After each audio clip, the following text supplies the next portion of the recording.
Assalamualaikum warahmatullahi wabarakatuh. Perkenalkan, kami dari kelompok 4 untuk mata kuliah pengembangan kurikulum. Nah, di sini kelompok kami akan membahas tentang prinsip-prinsip dasar dalam pengembangan kurikulum dengan dosen pengampu Ibu Badaria SPD MPD dan anggota kelompok saya yang terdiri dari saya sendiri Anggia Muharani, Agustina Solihah, Dwinta Anugrah Mareta, Enil Elidia, Eri Nur Aini, Mila Rizky, dan Pandu Winata. Nah, yang mana materi yang pertama akan dibacakan oleh saya sendiri, Anggia Muharani.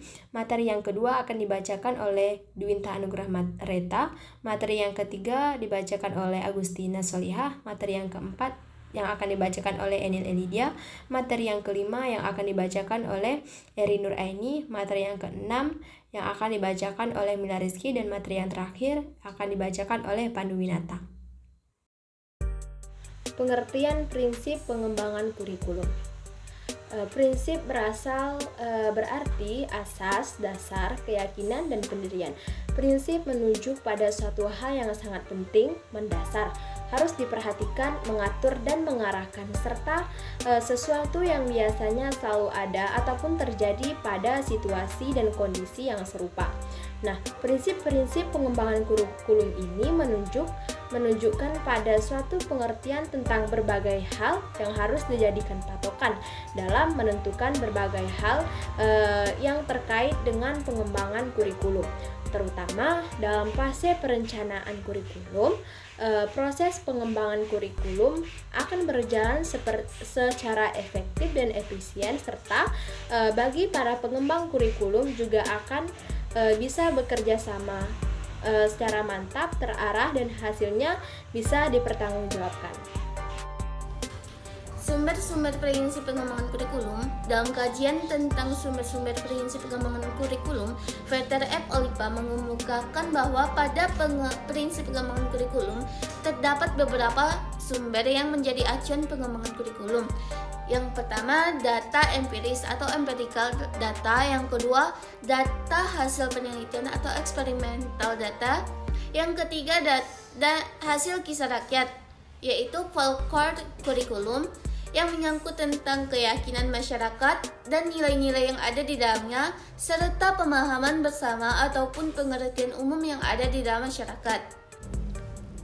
Berdasarkan sumber-sumber pengembangan kurikulum yang dikemukakan oleh Olipa tersebut, dapat dikategorikan bahwa hanya ada dua kategori yang menjadi sumber prinsip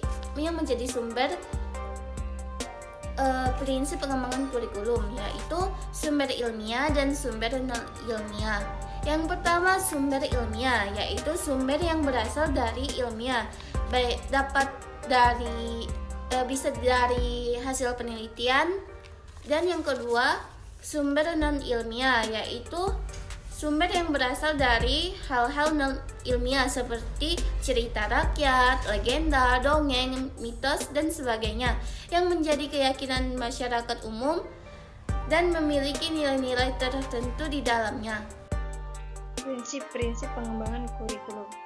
Malik, sebagaimana dikutip oleh Syarifuddin dan Amiruddin, membagi prinsip-prinsip pengembangan kurikulum ini menjadi 8 bagian, yakni prinsip berorientasi pada tujuan, relevansi, efisiensi, fleksibilitas, kontinuitas, keseimbangan, keterpaduan, dan mutu. Sedangkan Sukma Dinata membagi prinsip pengembangan kurikulum ini menjadi 2, yakni prinsip umum dan prinsip khusus. Baiklah, di sini saya akan melanjutkan materi dari Agustina. Adapun materinya yaitu penjabaran prinsip-prinsip umum ialah sebagai berikut. 1. Prinsip revelansi. Revelansi memiliki makna sesuai atau serasi.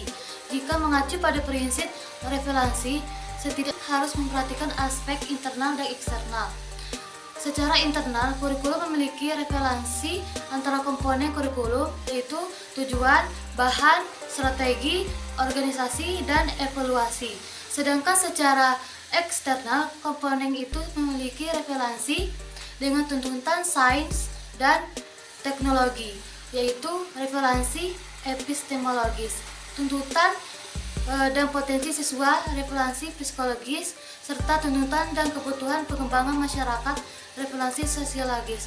Oleh sebab itu, dalam pembuat kurikulum harus memperhatikan kebutuhan lingkungan masyarakat dan siswa di sekitarnya yang akan datang. Dalam realitanya, prinsip harus betul-betul diperhatikan karena akan mempengaruhi terhadap mutu pendidikan. 2. Prinsip fleksibilitas. Dalam prinsip fleksibilitas ini dimaksudkan bahwa kurikulum harus memiliki fleksibilitas. Kurikulum yang baik itu kurikulum yang berisi hal-hal yang solid, tetapi dalam ini telah dimungkinkan untuk menyesuaikan berdasarkan kondisi regional, waktu, dan kemampuan serta belakang anak. Kurikulum ini mempersiapkan ini dan masa depan. Kurikulum tetap fleksibel di mana saja, bahkan untuk anak-anak yang memiliki latar belakang dan yang berbeda. Baik, di sini saya akan melanjutkan materi selanjutnya, yaitu prinsip kontinuitas, yakni adanya kesinambungan dalam kurikulum baik secara vertikal maupun secara horizontal. Maka kontinuitas di sini adalah berhubungan, yaitu adanya nilai keterkaitan antara kurikulum dari berbagai tingkat pendidikan, sehingga tidak terjadi pengulangan atau disharmonisasi bahan pembelajaran yang berakibat jenuh atau membosankan, baik yang mengajarkan atau guru maupun yang belajar atau peserta didik. Selain berhubungan dengan tingkat pendidikan, kurikulum juga harus berhubungan dengan berbagai studi, agar antara satu studi dapat melengkapi studi lainnya. Selanjutnya, yaitu prinsip efisiensi. Efisiensi adalah salah satu prinsip yang perlu diperhatikan dalam mengembangkan kurikulum, sehingga apa yang telah direncanakan sesuai dengan tujuan yang ingin dicapai. Jika sebuah program pembelajaran dapat diadakan 1 bulan pada satu waktu dan memenuhi semua tujuan yang ditetapkan, itu bukan halangan, sehingga siswa dapat mengimplementasikan program pembelajaran lain karena upaya itu diperlukan agar dapat mengembangkan kurikulum, dapat memanfaatkan sumber daya pendidikan yang bersumber daya pendidikan secara optimal, cermat, dan tepat, sehingga hasilnya memadai. 5. Prinsip efektivitas. Mengembangkan kurikulum pendidikan perlu mempertimbangkan prinsip efektivitas. Yang dimaksud dengan efektivitas di sini adalah sejauh mana rencana program pembelajaran dicapai atau diimplementasikan. Dalam prinsip ini ada 2 aspek yang perlu diperhatikan, yaitu efektivitas mengajar guru dan efektivitas belajar siswa. Dalam aspek mengajar guru, jika masih kurang efektif dalam mengajar bahan ajar atau program, maka itu menjadi bahan dalam mengembangkan kurikulum di masa depan, yaitu dengan mengadakan pelatihan, workshop, dan lain-lain.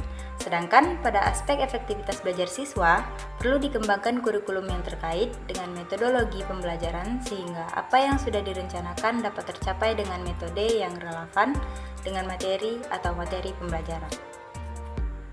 Baik, saya akan melanjutkan materi dari Rizky Mila.